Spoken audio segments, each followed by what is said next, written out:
सज्जनों और देवियों, हमारे जीवन में दो पक्ष हैं, एक व्यवहार का है, एक अध्यात्म का है। व्यवहार है प्राणी पदार्थ परिस्थितियों का बर्ताव, और अध्यात्म है मन की शांति के लिए काम करना। प्राणी पदार्थ परिस्थितियों का बर्ताव सब करते हैं, अध्यात्म का काम कोई बिरला करता है। किंतु प्राणी पदार्थ परिस्थितियों का जो बर्ताव हो रहा है वो बर्ताव अच्छा नहीं, इसलिए अशांति और बढ़ती है। प्राणी पदार्थ परिस्थिति ये तीन हर मनुष्य के सामने आते हैं। प्राणी हैं सचैतन्य, जैसे यहाँ ये सब प्राणी बैठे हैं। पदार्थ हैं अचैतन्य, जैसे शामियाना लगा है, दरिया बीच, ये सब पदार्थ हैं। और परिस्थित है प्राणी पदार्थों की विशेष अवस्था। जैसे 2 घंटे के पूर्व यहाँ की अवस्था अलग थी, 1 घंटे के पूर्व अलग थी, अब अलग है। 1 घंटा के बाद अलग हो जाएगी, शाम को अलग हो जाएगी, कल अलग हो जाएगी। परिस्थितियां बदलती हैं। जीवन में प्राणी मिलते हैं, पदार्थ मिलते हैं, परिस्थितियां मिलती हैं, और हम संयमित न होने से अपना व्यवहार खराब कर लेते हैं। काम, क्रोध, द्वेष, ईर्ष्या, परसंताप, छल कपट, लड़ाई झगड़ा, छीना झपटी, अनेक प्रकार के काम हम ऐसा करते हैं जिससे अपने अंतःकरण को कंटकाकीर्ण बना लेते हैं। मन में मक्खन है कि मन में विष है, ये अपने कर्मों से ही होता है। चोर बदमाश का चित्त सदैव चंचल और भयभीत रहता है। पवित्र व्यवहार करने वाले मनुष्य का चित्त सदैव निर्मल और प्रसन्न रहता है। जो लोग कहते हैं कि अरे कर लेंगे तो उसके बाद वैसा नहीं करेंगे। 4 महीने में एक रात को थोड़ा 2-4 घंटे परिश्रम करना पड़ा, किसी के घर में से डाका डाल के ले आए। 4 महीना बंदा बैठ के खाता है, और 4 महीना तो ठीक है, एक रात को खाली 2-4 घंटे मेहनत किया बस। ये अहंकारी लोग कहते हैं, सब समय उनका मन नरक बना रहता है। एक क्षण जो गलती की जाती है, उस गलती की कुरेद और पीड़ा वर्षों वर्षों बनी रहती है। आप रास्ते रास्ते जा रहे हो और कोई मिले और लगे पैसा वाला, और उसको धक्का दे के गिरा के पैसा छीन के चल दिए, तो घटना तो हुई मिनटों में, और पैसा जो लाए खर्च हुआ, वो भी खर्च हो गया। न पैसा रहा न घटना रही, लेकिन मन में उसके संस्कार रहे, वो पीड़ित करेंगे। अगर आप रास्ता चलते चलते किसी दुखियारे को देखे जो लथपथ सड़क पर पड़ा है, अब आपने उसका पता लगाया, उसके घर भेज दिया, हॉस्पिटल भेज दिया, वो भी घटना खत्म हो गई। लेकिन उसके पवित्र संस्कार अपने चित्त में आनंद देते हैं। न घटनाएं रहती हैं, न प्राणी रहते हैं, न पदार्थ रहते, और न किसी का वैभव रहता है। सदा ना रहा है, सदा ना रहेगा जमाना किसी का, नहीं चाहिए दिल दुखाना किसी का। बड़े बड़े नेता अभी हम लोगों के सामने आए, चले गए, जो पूरे देश पर राज करते थे, वो एक किनारे बैठ गए, उनको कोई पूछने वाला नहीं। सबकी दशा यह है। हमारे मित्र और शत्रु दोनों नहीं रहेंगे, हमारी उपलब्धियां जितनी हैं नहीं रहेंगी, परिस्थितियां नहीं रहेंगी, लेकिन संस्कार रहेंगे, वह सुख और दुख देंगे। इसमें सावधानी बरतना, कुछ रहता नहीं है, संस्कार रहते हैं। इसलिए बड़ी सावधानी से काम करना चाहिए जिससे संस्कार खराब न हो। मेहनत मजदूरी करके आदमी खाए और जीवन को ठीक से बिताए, जीवन बीत जाएगा। और दूसरे छीन झपट करके खाए, मार करके खाए, तो भी जीवन बीत जाएगा। लेकिन दोनों में बहुत फर्क हो जाएगा। साहब की ये साखी प्रसिद्ध है, आए हैं सो जाएंगे, राजा रंक फकीर, एक सिंहासन चढ़ चला, एक बधा जंजीर। जो आए हैं सब जाएंगे, राजा रंक फकीर कोई भी हो। एक सिंहासन पर बैठ करके जाएगा, एक जंजीर में बंध के जाएगा। सिंहासन पर बैठ जाने का मतलब है पवित्र मन से जाना, और जंजीर में बंध के जाना है अनेक कुसंस्कारों से जकड़ करके जाना। इसी में जीवन का वारा न्यारा है। इसमें कोई पंथ और मत और संप्रदाय की बात नहीं है। सभी पंथ में अच्छे हैं और सभी पंथ में मध्यम है और खराब है। जहाँ पंथ संप्रदाय समाज है वहाँ एक दो तो नहीं है, लाखों लाखों हैं। तो उसमें कोई पंथ और संप्रदाय काम नहीं करेगा, कोई जाति काम नहीं करेगी। जो भावुक लोग हैं वो कहते हैं हमारी जात में सब अच्छे हैं, दूसरी जात में सब खराब हैं। हमारे गांव में सब खराब हैं, दूसरे गांव में अच्छे हैं। हमारे प्रदेश में सब अच्छे हैं, दूसरे प्रदेश में खराब हैं। ऐसा कहने वाले विवेकी नहीं। कबीर साहब ने कहा है, नग पसाण जग सकल है, पारख बिरला कोय। नगते उत्तम पारखी जग में बिरला होए। नग और पषाण ये सर्वत्र है। नग कहते हैं रत्न को और पषाण कहते हैं पत्थर को। रत्न और पत्थर सर्वत्र है, इसके पारखी बिरले हैं। अच्छे और बुरे सब जगह। इसलिए ये अहंकार करना और घृणा करना कि कहीं बहुत अच्छे हैं कहीं बहुत खराब है, बेकार की बात है।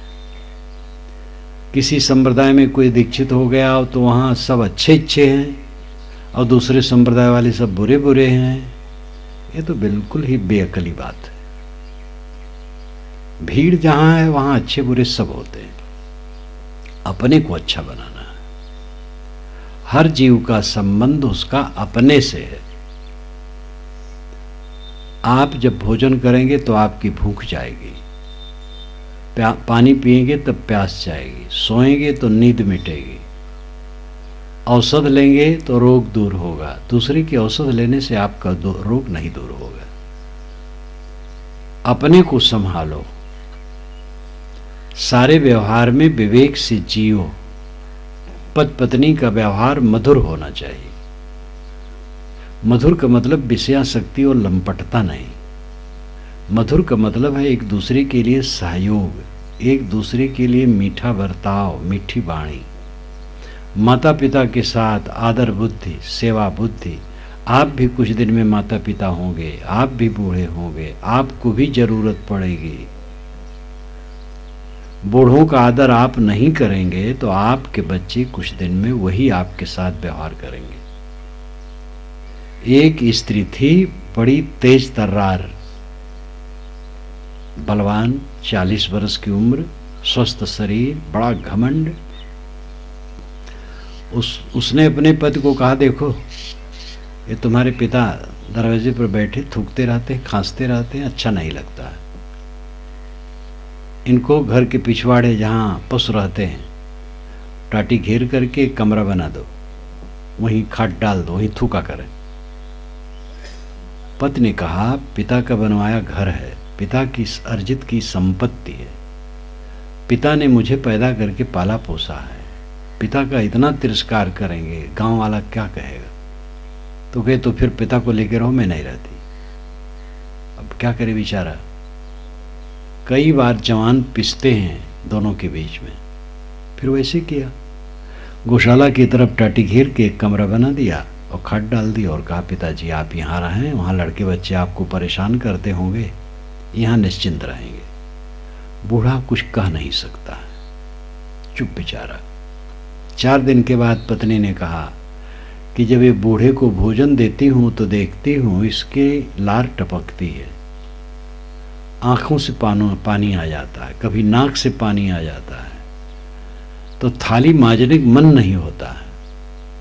इसलिए कुम्हार के यहाँ से मिट्टी के प्याले बनवा लो, एक एक प्याला में एक एक टाइम भोजन दिया करेंगे और खा करके बूढ़ा फेंक दिया करेगा, प्याला धोना नहीं पड़ेगा। उसने ऑर्डर दिया कुम्हार को, 1000 मिट्टी के प्याले बन गए, पक गए, घर में आ गए, रख दिए गए। एक एक प्याला में दोनों टाइम भोजन दिया जाने लगा। वो भोजन कर लेता बूढ़ा तो अपने टाटी के घेरे से निकल करके पीछे डाल देता उसको जूठा प्याला। उस बूढ़े के पुत्र का पुत्र पौत्र 10 वर्ष का एक बड़ा मेधावी समझदार था, उसको बहुत बुरा लग रहा था। तो उन जूठे प्यालों को बूढ़ा जब डाले तो पौत्र उठा करके ले आवे, अपने कमरे में रख ले। 50 प्याले तह करके कायदे से रखा था। तो एक दिन उसका पिता उसके कमरे में गया, कहा, बेटा ये जूठे प्याले तू क्यों इकट्ठा करता है? उसने कहा, पिताजी आप धनी आदमी हैं, आपके पिता बूढ़े हुए और उनके लिए 1000 प्याले एक साथ बनवा लिए। आप बूढ़े होंगे, मैं जवान होऊंगा, इतना धनी न रहूं तो क्या करूंगा? इस सारे जूठे प्याले आपके बुढ़ापा के लिए रिजर्व रहेंगे। अब तो उसके पैर के नीचे की धरती सरकी और अपनी पत्नी से उसने कहा। पत्नी भी भयभीत हुई। फिर दोनों विचार किए और पिता को कमरे में लाके रखे और थाली में भोजन देने लगे। जो यहाँ बैठी हैं बहुएं, युवतियां हैं, ऐसी युवती नहीं रहेंगी, बुढ़ाएंगी। इनकी भी बहू आएगी। अगर ये अपने सासुओं के साथ सुंदर बर्ताव नहीं करती हैं तो इनको भी वही फल मिलेगा। माताएं हैं कितनी, अपनी पुत्रियों को बहुत प्यार देती हैं, लेकिन बहू के लिए प्यार नहीं है, कटु वचन है। और इनको समझना चाहिए कि इनके बुढ़ापा में इनकी सेवा बहू करेगी, बेटी नहीं करेगी। बेटी तो अपने घर रहेगी, बहुत बुलाएंगी तो एक दिन के लिए आ जाएगी बस। जो बहू असली बेटी है उसको बेटी नहीं मानती, अपनी बेटी तो अलग चली जाती है। बहू ही बेटी बनती है जो अंतिम सांस तक के लिए रहती है। और माताओं की गाफिली ऐसी है कि बहुओं को पुत्री नहीं मानती। अपनी पुत्री को तो मानती हैं कि जहां जाए वहां पुत्री मानी जाए, लेकिन दूसरे की पुत्री उनके पास आई है तो वे पुत्री नहीं मानती हैं। तो आपकी पुत्री कहीं पुत्री कैसे मानी जाएगी? अपनी बहुओं को पुत्री मानो, प्यार करो तो आपका बुढ़ापा सुखद होगा। और फिर आपके बच्चे सीखेंगे। पति और पत्नी परस्पर सुंदर व्यवहार करते हैं तो 3 पीढ़ियों का हित होता है। ध्यान दीजिएगा, कोई पति पत्नी हैं, आपस में प्रेम का व्यवहार करते हैं, मधुर हैं, तो ऐसा मधुर मन वाले अपने माँ बाप की बूढ़ों की सेवा करेंगे जो घर में होंगे, और उनके जो बच्चे होंगे वे अपने माता पिता के सुंदर बर्ताव से प्रभावित होंगे। तो ऊपर की पीढ़ी सुविधा पाएगी, सेवा पाएगी, और नीचे की पीढ़ी अच्छे संस्कार पाएगी। 3 पीढ़ियों का हित होता है। और जिस घर में पति पत्नी में कलह है, बात बात में एक दूसरे का विरोध है, तो माँ बाप की सेवा नहीं होती है और बच्चों को अच्छे संस्कार नहीं मिलते। गृहस्थी सभी आश्रमों की माँ है, यहीं से ब्रह्मचारी निकलते हैं, यहीं से विरक्त निकलते हैं, यहीं से गृहस्थ निकलते हैं, यहीं से नेता निकलते हैं, कलाकार निकलते हैं, शूरवीर निकलते हैं, संत निकलते हैं। गृहस्थी में से ही सब पैदा होते हैं, सबको संस्कार मिलते हैं, सब आगे बढ़ते हैं। इसलिए गृहस्थी की मर्यादा का पालन ध्यान में रखना चाहिए। आजकल कुसंग बढ़ गया है। आसपास में कोई कर्मचारी आ गया, गांव में कर्मचारी रहते हैं, किसी के क्वार्टर कमरा ले लिए, क्वार्टर में रह रहे हैं, वो अंडा मुर्गी खाते हैं। भगत का घर है, भगत ने किराए पर दे दिया। अब वो कोई ग्राम सेवक है, कोई कुछ है, कोई कुछ है, छोटे छोटे कर्मचारी होते हैं, थोड़ा बड़े भी आ जाते हैं। वो मुर्गी खाते हैं, अंडा खाते हैं, शराब पीते हैं। भगत के घर के कमरे में हैं, भगत के लड़के भी बैठते हैं, और जो ढील ढाल लड़के हैं उसी में सीखने लगते हैं। इसलिए सावधान रहो। आप अपने घर में किसी ऐसे को न टिकाओ जो नशा और मांस का सेवन करता हो। पहले अगर कहीं किराए देना है तो पूछ लेना है। अगर अंडा मांस वाले हैं तो बिल्कुल न रखो, नशा वाले हैं तो बिल्कुल न रखो। अगर बीच में ऐसे हो गए तो निकाल दो, नहीं तो आपके घर में कुसंग बढ़ेगा। इसी छत्तीसगढ़ में ऐसा पतन बहुत हुआ है, सब जगह होता है। जहाँ कुसंग बढ़ेगा अच्छे आदमी बिगड़ जाते हैं। शुद्ध संग की बड़ी जरूरत है, अशुद्ध संग का त्याग। दुर्गुण से ज्यादा दुखदाई दुर्गुणों में डूबे हुए मनुष्य हैं। धूप से ज्यादा दुखदाई धूप से तपी हुई बालुका है। धूप में उतनी जलन नहीं होती है, लेकिन धूप से तपी बालुका बहुत जलती है। ऐसे दोष से अधिक दोषी दुखदाई हो जाता है। दोष तो जड़ है और दोषी चैतन्य है, वो समझा बुझा करके गिराता है। इसलिए कुसंग से बचो। पारिवारिक संबंध मधुर होना चाहिए। पारिवारिक सामाजिक कहीं भी हो, जब एक से दो आदमी हुए तो वहां जिम्मेदारी बढ़ जाती है। चीजों को लेके, पद को लेके, प्रतिष्ठा को लेके, मिथ्या बातों को लेकर के मनमुटाव होता है और जीवन को नरक बना देता है। इन बातों पर ध्यान देना चाहिए। हमारे यहाँ ये ज्वलंत उदाहरण है, दो महाकाव्य हैं, रामायण और महाभारत। रामायण भाईचारे की कहानी है और महाभारत भ्रात घाती युद्ध की कहानी है।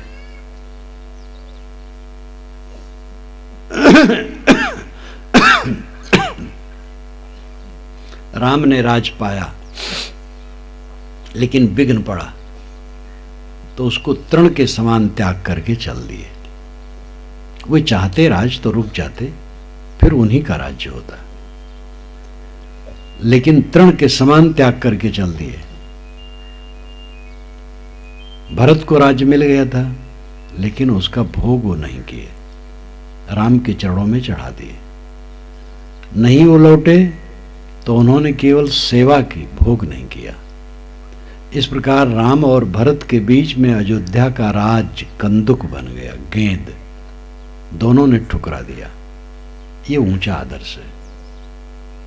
महाभारत में कौरव पांडव राज्य के लिए कट के मर गए। दादा, चाचा, काका, मामा, नाना सबको काटे। गुरु इतनी विवेकहीन बात किए कि 18 दिन के युद्ध में भारत का पतन हो गया। एक महाकाव्य भ्रातिघाती युद्ध का है महाभारत। रामायण भाईचारे की कहानी की है।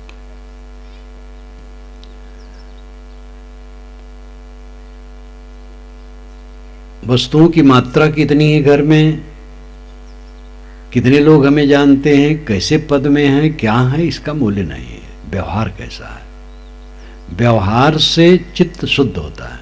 पद प्रतिष्ठा तो और नरक के कारण है। तप से राज, राज से नरक। ये प्रसिद्ध कहावत है, इधर भी शायद एक चलती होगी, अवध क्षेत्र में एक कहावत चलती है, तप से राज, राज से नरक। कुछ मेहनत करते हैं लोग तो पद पा जाते हैं, राज पा जाते हैं, और राज पाए और भूले, शराब से भयंकर शराब पिए, फिर वे अपनी दशा में नहीं रहते हैं। एक सरपंच बन जाते हैं आदमी, कितना लोग अपने को संभालते हैं। एक जगह मध्य प्रदेश में कार्यक्रम था बड़े बाजार में, तो वहाँ हमें करीब करीब सभी लोग जानते हैं, कई बार जाना हुआ। चुनाव था नगर प्रमुख का, तो अधिकतम लोग आए मिलने के लिए। मैंने सबको कहा मेहनत करो, सेवा करो, बस किसी को नहीं कहा तुम जीत जाओगे। तो एक सज्जन हमारे पास बैठे रहे, कहे साहब आप किसी को आशीर्वाद नहीं देते हैं। मैंने कहा आशीर्वाद क्या दूं? आशीर्वाद तो दे रहा हूं, मेहनत करो, सेवा करो, यही आशीर्वाद है। और जो पद पाएगा वो अगर संभालेगा नहीं अपने को तो अपना दुर्भाग्य पैदा करेगा। पद पा गया, पैसा आता है, पैसा का घोटाला करेगा, पक्षपात करेगा। आजकल ये पक्षपात बहुत चल रहा है। गांव में सड़क बनवाना है तो हम भाजपा के हैं और हम पद पर हैं, तो जिधर भाजपाई ज़्यादा रहते उधर बढ़िया बनवा दिया, जिधर भाजपाई नहीं रहते उधर नहीं बनवाया। ऐसे बाजारों की बात हो जाती है। कांग्रेसी हैं तो कांग्रेसी ने ऐसा किया तो ये नरक किया। जब तक चुनाव लड़ें तब तक ठीक है, अपना प्रचार करें और दूसरे को डाउन करने के लिए छल कपट राजनीति में चलते ही करें, ठीक है। लेकिन जब चुनाव हो जाए और जो जीत जाए वो सबका सेवक है, मालिक नहीं है। मालिक मानना महाज्ञान है। ये मंत्री आपके चरणरज हैं, सेवक हैं। लेकिन ये चरणरज कहाँ बनते हैं? जब वोट का होता है तो जगह जगह दीन होकर के पैर छूते हैं, और जहां पद पाए तो जाओ तो मिलना मुश्किल है। तो ये सब जितने पद वाले हैं आपके चरण सेवक हैं, उन्हें खुद अपने को मानना चाहिए। आप न माने, उनको मानना चाहिए। लेकिन पद पा करके ये कहाँ मानते हैं, दुरुपयोग करते हैं। तो पद कोई हितकारी नहीं है, प्रतिष्ठा कोई हितकारी नहीं, वैभव कभी हितकारी नहीं है। दीन गरीबी, बंदगी, समता, शील स्वभाव, ये सब की जरूरत है। तरने को है दीनता, डूबन को अभिमान। हम जितनी वस्तुओं, व्यक्तियों, परिस्थितियों से जुड़ते हैं उतना भटकने का चांस आता है। अगर सावधान है तो बहुत बढ़िया, नहीं तो भटकने का चांस है। जितना कम जुड़ते हैं कम चांस रहता है। विवेक नहीं है तो कम में भी डूबे रहते हैं, विवेक है तो ज्यादा में भी लोग संभाल लेते हैं। लेकिन दुनिया की वस्तुओं से ज्यादा जुड़े तो कोई आध्यात्मिक लाभ उसमें नहीं है। सावधान न रहे तो नरक है। अवंत में किसी के साथ कुछ नहीं, जहां का तहां छुट जाई हैं, तन पिजरा न आई हैं, साथ पंछी उड़ जाई हैं। इसलिए देखो अभी भजन जो गाया गया था तो उसमें आया, जीत की हार अभी बाकी है, धार अभी बाकी है, पार अभी बाकी है। जवानी में जीत, बुढ़ापा में हार। जवानी में आदमी घर भर को डांटे रहता है, गर्म रहता है और सब पर शासन करता है। बूढ़ा हुआ एक किनारे बैठ गया, कोई पूछता नहीं। लड़के बच्चे भी जब कहीं बूढ़ा 2 बार पूछ लिया क्या बात है तो डांट देते, तुम नहीं समझ पाते हो, चुपचाप बैठे रहो। बूढ़ों को और तिरस्कार लोग करते हैं। जीत की हार, जवानी में जीत, बुढ़ापा में हार। बुढ़ापा में जीत तब होगी जब आप अपने मन को संयमित करें, मन को संभाल लें। बाल बच्चों की सेवा करें, ठीक है, जब आप पैदा किए हैं तो सेवा करना पड़ेगा। सेवा करें, स्नेह दें, शुद्ध भाव रखें।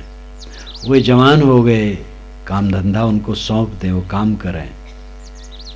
अब आप निवृत्ति लें, शांत लें, साधना में लगें। शौक श्रृंगार की कामना छोड़ दें, खाने पीने की कामना छोड़ दें। जो मिले उसमें संतुष्ट रहें। ये चीज़ चाहिए, इसकी कोई इच्छा न करें।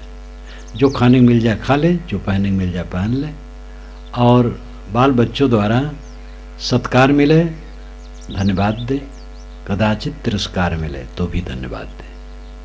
शिकायत करना छोड़ दें। 3 बातें हैं आदमी के जीवन में। रोते रोते जन्मना, शिकायत करते करते जीना और पछताते पछताते मरना। ये परम सत्यता है। रोते रोते सब जन्मते हैं, और जानवर कोई रोते रोते नहीं जन्मता, खाली अभागा मनुष्य रोते रोते जन्मता है। और जन्मते ही अब घोषणा करता है कि मैं रोने के लिए जन्मा हूं, और जीवन भर रोता है। बैल नहीं रोता, कुत्ते नहीं रोते हैं। कुत्ते कभी हो करते हैं रोना रूप, लेकिन वो कोई शोक मोह को लेकर के नहीं, उनकी एक आवाज है। कोई जानवर नहीं रोता है, आदमी रोता है। आंसू बहा के रोता वो अलग, बिना आंसू के रोता है। चुप के रोने वाले। रोना क्या है? शिकायत करना। एक रोना तो जन्म से रोया, जन्म में रोया, रोते रोते जन्मा, और पीछे शिकायत करना शुरू। पत्नी की शिकायत, पति की शिकायत, माता पिता की शिकायत, पुत्र की शिकायत, पड़ोसी की शिकायत, समधी की शिकायत, समधिन की शिकायत, लम्धी की शिकायत, मित्र की शिकायत, जो हमारे चारों तरफ हैं सब की शिकायत। बहू की शिकायत तो सास की शिकायत, देवरान जेठान की परस्पर शिकायत, ननद भोज एक दूसरे की शिकायत। ननद का तो अर्थ ही ना आनंद। ननद को भाभी से आनंद नहीं। ननद अपनी माँ के दल में, बहू अलग, तो ननद भावज का झगड़ा। लेकिन नंदे समझ लें, जब अपने ससुराल में वो जाएंगी तब उनको भी ननद मिलेंगे, तो उनसे उनको संताप मिलेगा। इसलिए ननदे भाभी को कष्ट न दे, और भाभी भी ननद का सत्कार करे। तो इस प्रकार एक दूसरे को दुखाते रहते हैं और दुखते रहते हैं। दुखाया कोई दुखाया, हम दुखें ना। कोई दुखाने वाला ना मिले, ये संभव नहीं है। जिसकी जैसी समझ होगी करेगा। हम दुखाएं ना, ये हमारी वीरता है। अनुकूल प्रतिकूल सभी स्थितियों में समता से जिए। जीवन मुक्ति का आनंद लो बुढ़ापा में। जो मिल जाए खा लो। बहू की प्रशंसा कर दो समय से कि बहू बढ़िया भोजन बनाती है। लड़के की कभी प्रशंसा कर दो, लड़का बड़ा योग्य है। लेकिन उल्टा है, ये माताएं अपने बहुओं की निंदा करती रहती हैं, ये बूढ़े अपने बच्चों की निंदा करते रहते हैं। इससे कुल खराब हो जाता है। इसलिए शिकायत करना छोड़ो, और जो शिकायत करेगा तो पछताते पछताते मरेगा। जीवन है, शिकायत जिंदगी से निकल जाए, सब ठीक है। अपनी कसर को देखो, अपनी कसर को निकालो। जब तक अपनी कसर न निकलेगी तब तक मजबूत न होगे। अपने को विवेक में इतना मजबूत बना लो कि बाहर का कोई वार आपके ऊपर न पड़े, कोई चोट आपको दुखाए ना। ऐसा विवेक में बलवान बनो। और ये सत्संग स्वाध्याय साधना से होगा। तनिक तनिक बातों में हरदम पिच पिच पिच मन करेगा, हरदम शिकायत, हरदम निंदा, हरदम दूसरे की बुराई, दूसरे ने ही हमें दुख दिया। जितने लोग मिलते हैं प्राय बस दूसरे की शिकायत करते हैं। ऐसे मिलने वाले दुर्लभ हैं जो कहें महाराज क्या करूं, मैं अपने दुर्गुणों के कारण, अपने दुर्स्वभाव के कारण दुखी हूं। ऐसा कहने वाले बहुत दुर्लभ हैं। प्रायः लड़के के नाते दुखी हूँ, पिता के नाते दुखी हूँ, पत्नी के नाते दुखी हूँ, पति के नाते दुखी हूँ, यही लोग कहते हैं। अपने नाते दुखी हो, इतने कमजोर चित्त के हो कि हरदम दुखते रहते हो। ऐसे बलवान विवेक वाले बनो कि कभी दुख मन में न आवे। ये सुबस का रास्ता है, स्वतंत्र का रास्ता है। आप लोग सब हमारे साथ चले, मैं चाहूं तो ये कब होने वाला है। आप सत्संग सुनने आए हैं और जहाँ प्रवचन बंद हुआ सब चले जाएंगे। एक आदमी को भी चाहे हमारे साथ रहें तो बहुत मुश्किल है। लेकिन मैं उठा और चला, किसी से जरूरत नहीं, तो मैं निश्चिंत हूँ। और मैं चाहूँ इसमें से कोई एक दो हमारे साथ चले तो परतंत्र हूँ। स्वतंत्रता है त्याग में, परतंत्रता है ग्रहण में। हम ग्रहण करना चाहेंगे तो परतंत्र हो जाएंगे, त्याग करें स्वतंत्र हैं। किसी से ख्वाहिश करना ही परतंत्र होना है। कुछ ख्वाहिश न करो, दूसरे की ख्वाहिश अपनी शक्ति के अनुसार पूरी करो। संबंध में जहां हो दूसरे की इच्छा पूरी हो जाए, अच्छी बात है, जो करने लायक है। अपनी ख्वाहिश दूसरे से पूरी कराने के हठ में न रहो, दूसरे की बात सह लो, अपना किसी को सहाने की चेष्टा न करो। दूसरे की उचित बातें मान लो, अपनी उचित बातें भी जबरदस्ती किसी से मनवाने का हठ न करो। अपना कर्तव्य पालन करो और दूसरे के अधिकार की रक्षा करो। लोग अपने अधिकार की ख्वाहिश करते, हमारा अधिकार है, पुत्र पर हमारा अधिकार है, उसका कर्तव्य है करना। ऐसा सोचो कि पुत्र का अधिकार है, मेरा कर्तव्य है उसकी रक्षा करना। दूसरे के अधिकार और अपने कर्तव्य को देखो, स्वयं सहो, दूसरे को न सहाने की चेष्टा करो। दूसरे की उचित मान लो, अपनी उचित बातें भी दूसरे पर न ला दो। इस आचरण से परिवार में, समाज में, संबंध में समरसता आएगी, शांति आएगी। सुख बहुत सस्ता है, बहुत महंगा नहीं है। जो असली सुख है बहुत सस्ता है। हाँ, एयर कंडीशन का सुख आप चाहते हो तो भाई वैसा महल बनाओ और एयर कंडीशनर लगाओ और उसका खर्चा सहो, मखमली गद्दे, ऐसे तोशक तकिए, तो वो सब महंगा है। लेकिन चित्त शांति का सुख बहुत सस्ता है। अगर मखमली गद्दे हैं, एयर कंडीशनर है, महल है, तो झोपड़ी है तो, चटाई है तो, दरी है और गद्दे हैं तो, जैसे है। रोटी नमक है कि रोटी के साथ मक्खन मेवे हैं, सभी स्थितियों में जो अपने मन को शुद्ध रखता है और संतोष रखता है और सहन रखता है, वो सब समय सुखी रहता है। और जो अपने मन में संतोष नहीं रखता, सहन नहीं रखता, वो कभी सुखी नहीं होता है। चीजों को बटोर करके आज तक कोई सुखी नहीं हुआ है। सुखी अगर हुआ है तो संतोष से, शांति से, सुंदर बर्ताव से। ये आध्यात्मिक पक्ष है। व्यवहार अध्यात्म से जुड़ा है। व्यवहार बाहर है, अध्यात्म भीतर है। बाहर का व्यवहार खराब करके भीतर ठीक नहीं होगा। बाहर का व्यवहार अच्छा करके भीतर ठीक होगा। आपसे कोई मिलने आया, आप मीठ नहीं बोल सके, उसका आदर नहीं कर सके, वो तो चला गया, लेकिन उसके पश्चात पश्चाताप आपके मन में रहेगा। पश्चाताप का अर्थ ही है पश्चाताप, घटना के बाद मन का जलना। वो मिलने आया, आप मीठ बोल देते, सत्कार कर देते, वो चला जाता तो आपके अंदर में आनंद रहता। लेकिन उससे कट बोले, अच्छा व्यवहार नहीं किए, वो चला गया, अब मन में ताप हो रहा है। तो बाहर की प्रक्रिया अंतर में प्रभाव डालती है। व्यवहार की गड़बड़ी अध्यात्म को बिगाड़ती है और व्यवहार की पवित्रता अध्यात्म को समुज्जल, उन्नत और सुखद करती है। इसलिए असली पूजा अर्चा व्यवहार की पवित्रता है। सुबह से शाम तक सारे काम बड़ी सावधानी से करो। कबीर साहब ने कहा, जो कुछ करो सो पूजा, जब सोऊं तब करो दंडवत भाव मिटाऊं दूजा। संतो सहज समाधि भली, गुर प्रताप जा दिन से प्रगटो सुरत न अंत चली। जहाँ जहाँ डोलो सो परिक्रमा, जो कुछ करो सो पूजा, जब सोऊं तब करो दंडवत भाव मिटाऊं दूजा। आँख न मूदो कान न रूधो, काया कष्ट न धारो, खुले नयन हंसी हंसी पहचानो, सुंदर रूप निहारो। शब्द निरंतर से मन लागा, मलिन वासना त्यागी, उठत बैठत कबहु न छूटे ऐसी तारी लागी।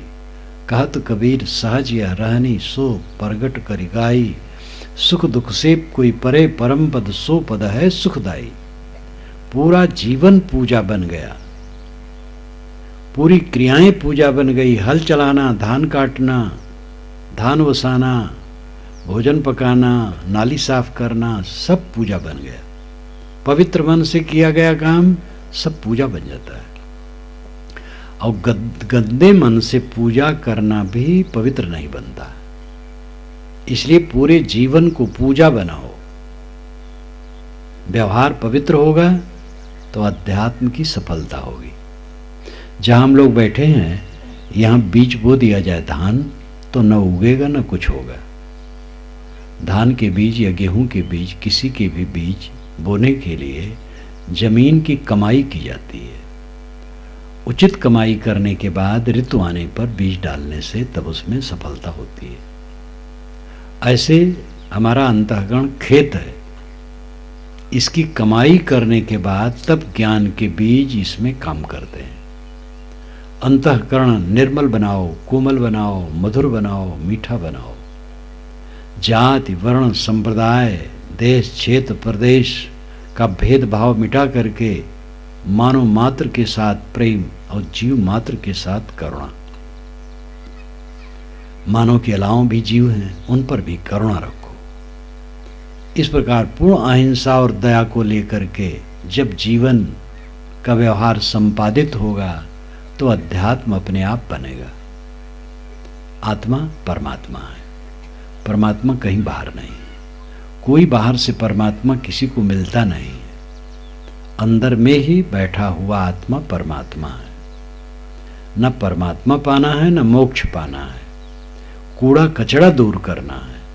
मन के सारे कूड़े कचड़े को दूर कर दो तो जो बच रहेगा वही परमात्मा है।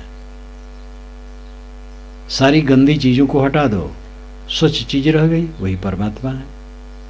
परमात्मा ज्ञान का दीपक सबके अंदर में जलता है।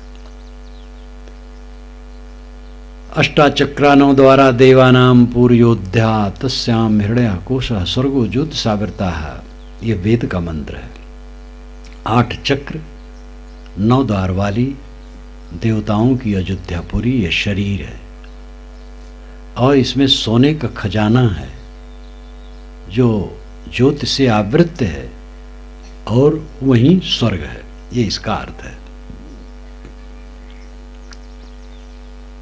8 चक्र शरीर में माना ये कल्पना बहुत पुरानी है। मूलाधार, स्वाधिष्ठान, मणिपुर, अनाहत, विशुद्ध, आज्ञा, सहस्रार, सुरत, कमल, ये 8 चक्र गुदा से लेके खोपड़ी तक माना है। और 9 द्वार, 2 आंख, 2 नाक, 2 कान, टट्टी पेशाब की जगह मुख, ये 9 द्वार। और देवता, इंद्रियां, ये अयोध्यापुरी शरीर है। 8 चक्र 9 द्वार वाली देवताओं की अयोध्यापुरी ये शरीर है। देवता इंद्रियों को कहते हैं। तस्याम हृदय कोशा, इसमें सोने का खजाना है, वो आत्मा है। स्वर्गो ज्योति सावरता, ज्योति से आवृत है, ज्ञान से जगमगा रहा है। जो उसमें स्थित हो जाता है वो स्वर्ग पा गया, परमात्मा पा गया। अपना मन निर्मल हो गया, निर्विकार हो गया, आत्म संतोष हो गया, तब परमात्मा पाना कहीं बाकी रहता है। बहिर्गत वृत्ति को खुदा दूर ही है, अंतर्गत वृत्ति को तो निज मूर ही है।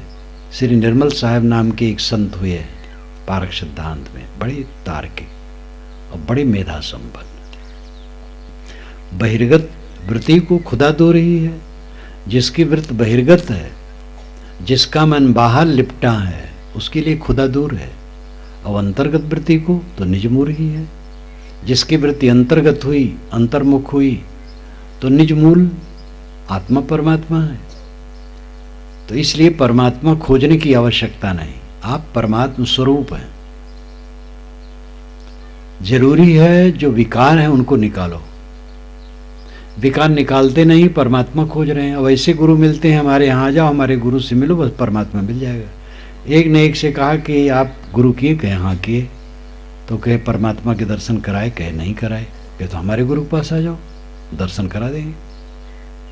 ये गुरु परमात्मा के दर्शन कराने की धांधलेबाजी। आंख पर उंगली लगाए और चमचमाया, कहे हाँ कुछ दिखाई दिया, कहे हाँ, कहे क्या दिखाई दिया, कहे गर्मी, बस परमात्मा को देख लिए। कान को बंद कराए, गनगनाहट की आवाज़ सुनाई दी, क्या सुनाई दी, आवाज़, बस वो शब्द परमात्मा है, शब्द परमात्मा है, ज्योति परमात्मा। अरे ज्योति तो आंख की गर्मी है, शब्द कान की आवाज़ है, सुनने वाला बड़ा है कि सुनी हुई वस्तु बड़ी है, देखने वाला बड़ा है कि देखी हुई दृश्य चीज बड़ी है। ये ज्योति, ये शब्द, ये नाद, ये बिंदु, ये सब जड़ हैं।